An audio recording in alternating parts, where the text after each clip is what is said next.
देखने में आया है कि जब कभी किसी जातक की जन्म कुंडली में राहु और बुध का मेल होता है तो ऐसे में उसे कई तरह की शारीरिक व्याधियों का सामना करना पड़ता है। ये मेल यदि 12वें घर में मीन राशि में बन जाए तो निश्चित रूप से उसको किडनी और अंतड़ियों संबंधी विकृति का सामना करना पड़ता है, क्योंकि राहु और बुध का जो मेल है बहुत अशुभ मेल बन जाता है। इससे व्यक्ति की सोचने विचारने की शक्ति में भी कुंठता आ जाती है। वो हमेशा नकारात्मक सोचता है, दूसरों की भलाई की जगह दूसरों को नुकसान करने की योजनाएं बनाता है, दूसरों को लूटना, दूसरों को धोखा देने की प्रवृत्ति उसके मन में आने लगती है। और वो दूसरा उसका निकट संबंधी भी हो सकता है, उसका कोई जीवन साथी भी हो सकता है, उसका भाई बंधु भी हो सकता है। बुध जब राहु से पीड़ित होते हैं तो आंतड़ियों में विकृतियाँ आती हैं, पाचन प्रक्रिया बिगड़ जाती है, पेट में दर्द रहने लगता है या फिर किडनियों पर ही इसका असर बन जाता है। बुध और राहु की इस अशुभता के कारण, इस अशुभ मेल के कारण बहुत लोगों की किडनियों में भी कई तरह की जटिल विकृतियां बन जाती हैं। और यदि समय रहते इस मेल का उपचार ना किया जाए तो किडनियों पर बहुत घातक प्रभाव पड़ता है। किडनियों के अंदर पथरी की स्थिति बन जाती है, रसौलियाँ बन जाती हैं यदि बुध राहु के इस मेल को शनि का सहयोग मिल जाए। बुध राहु के ऊपर यदि मंगल का प्रभाव भी पड़ जाए तो निश्चित रूप समझिए कि आपको ऑपरेशन कराने की अब स्थितियाँ निर्मित हो गई। अब आप ऑपरेशन भी कराएंगे और फिर भी ये जटिलता बढ़ती चली जाएगी। बुध राहु के इस मेल को शांत करने के लिए यह है कि समय रहते हमें बुध को प्रबल बनाने के उपचार कर लेने चाहिए और राहु की जो अशुभता है उससे बुध को मुक्त करने के उपाय भी करने चाहिए। तो बुध को राहु के इस प्रकोप से, इस चंगुल से बचाने के लिए एक सर्वोत्तम उपाय है। वो उपाय है कि ऐसे जातकों को हर बुधवार को लगातार 43 बुधवार या 43 दिन लगातार बुधवार से शुरू करके एक नारियल पूजा वाला और एक मुट्ठी बादाम लेकर उसको किसी जल स्रोत में प्रभावित करना चाहिए या फिर किसी मंदिर में देते रहना चाहिए। ये पहला उपाय है। या फिर इन जातकों को 700 ग्राम जौ लेकर और उसको दुगना 700 ग्राम से दुगना यानी कि 1.5 किलो के आसपास दूध लेकर उसमें धोकर उसको जल प्रभावित करते रहना चाहिए। इससे भी राहु की अशुभता का शमन होता है, बुध राहु की मुक्ति से, चंगुल से बाहर आते हैं।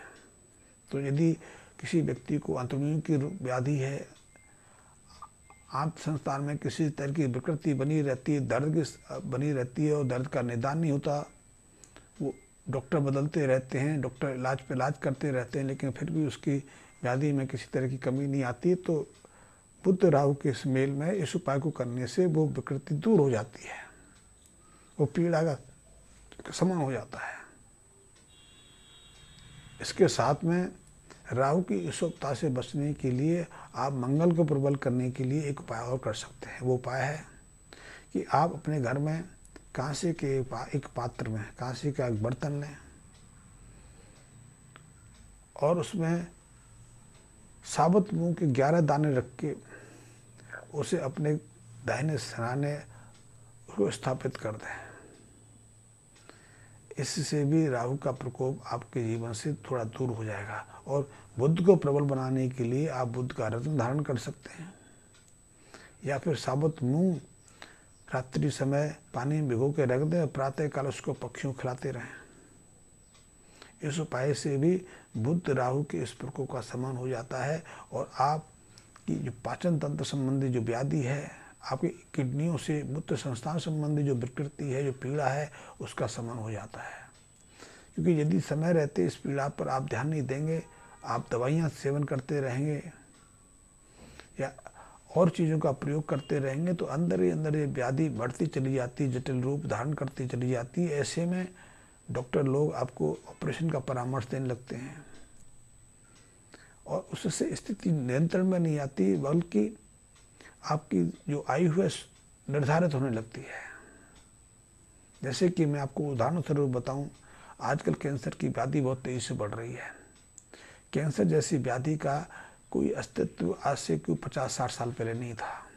ठीक है, अनायास 50 साल पहले इसका शुरुआत हुआ और आज इस व्याधि ने आधे से ज़्यादा मानव जाति को अपनी गिरफ्त में लिया हुआ है। इस कैंसर जैसी व्याधि के पीछे भी राहु, शनि, मंगल और बुध का ही हाथ माना जाता है। जब भी ये ग्रह एक दूसरे के संपर्क में आते हैं, मेल करते हैं, तब ऐसी स्थिति बन जाती है और उसमें सबसे महत्वपूर्ण भूमिका होती है कि व्यक्ति अपनी दिनचर्या से, अपने कर्म व्यवहार से इन ग्रहों को और अशुभ बना ले।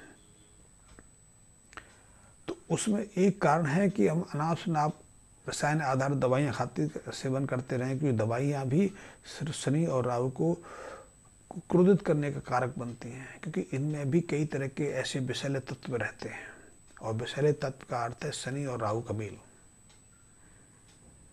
शनि राहु के मेल से ही कैंसर की शुरुआत होती है। शनि राहु के मेल से ही कैंसर की जटिलता बढ़ती चली जाती है। और जब इसमें सर्जरी का प्रकोप भी हो जाए तो इसका अर्थ है मंगल शनि का मेल। तब राहु शनि को मंगल का साथ ही मिल जाता है तो व्यक्ति की जटिलता बढ़ जाती है। तो बहुत बार देखने में आया है कि यदि कैंसर को आप लोहे से चीर देते हैं, लोहे को टच कर देते हैं, तो कैंसर की भयानकता बढ़ जाती है।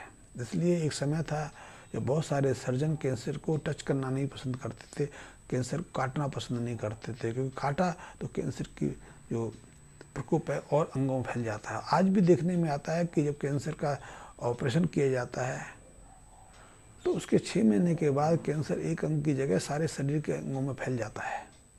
फिर ऐसे में बचने की संभावना बहुत सीमित रह जाती है। इसीलिए ऑपरेशन के बाद रेडियोथेरापी दे देते हैं, कीमोथेरापी दे देते हैं, ताकि कैंसर का प्रसार ना हो पाए। तो यदि ऐसी जटिल स्थिति है और यदि आपकी जन्म कुंडली में बुध राहु का प्रकोप बना हुआ है, उनके ऊपर किसी तरह का शनि या मंगल का प्रभाव है, तो हमें सावधान हो जाना चाहिए। और बुध राहु के मेल को शांत करने के लिए यथोचित समय पर हमें कार्रवाई करनी चाहिए, ताकि ये जटिलता उस शुरुआती अवस्था में समाप्त हो जाए। धन्यवाद।